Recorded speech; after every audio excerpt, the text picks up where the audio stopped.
Alhamdulillah ejut popute haba nerinte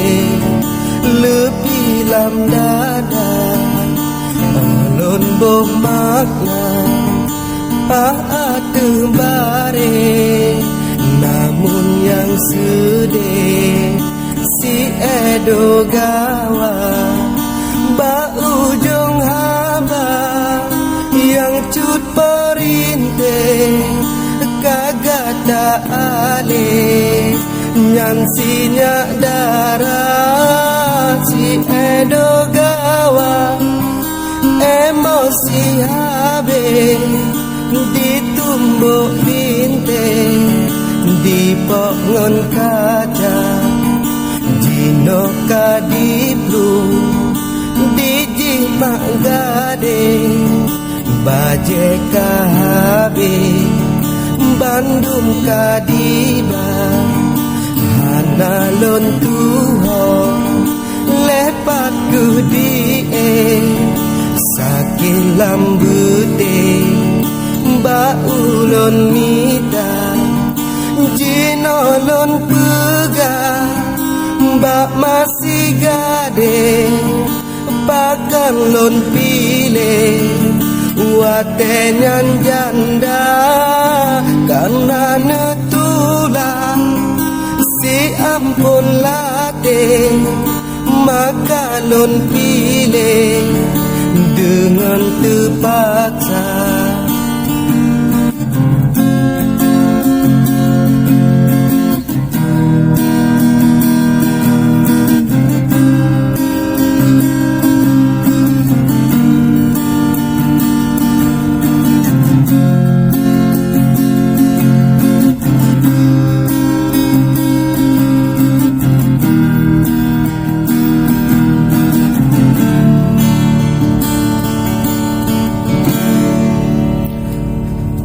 Pegat lampu naleng tarinte pagi tak ampe ngon bak meria cut Lisa Fitri yang ulon pilih peganto gade ke edo gawa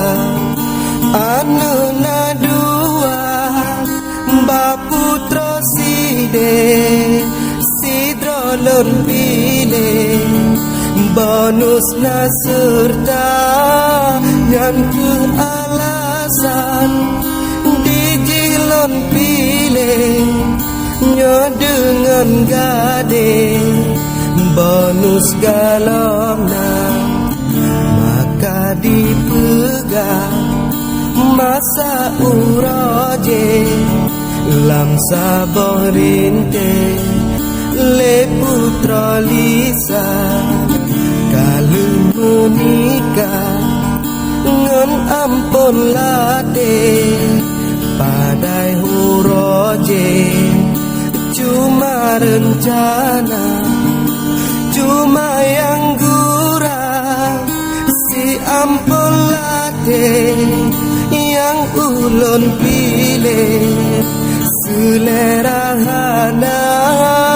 kesinya kata kacinta habis soal magade dimita cara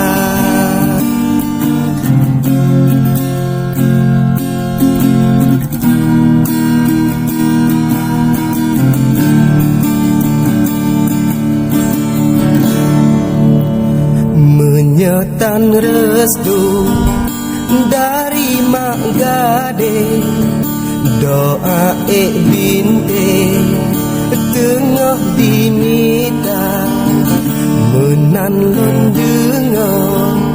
haba silape urusan pilih jino bak gata yoga dipuplung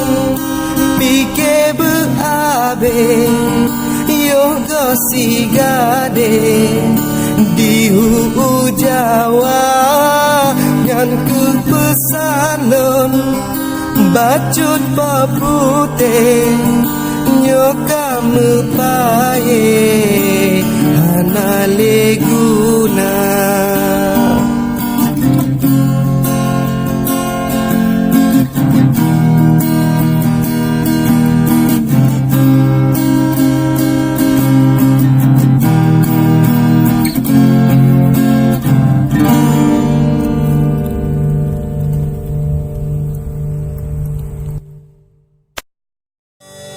Yakinkan cintamu kepadaku agar aku bisa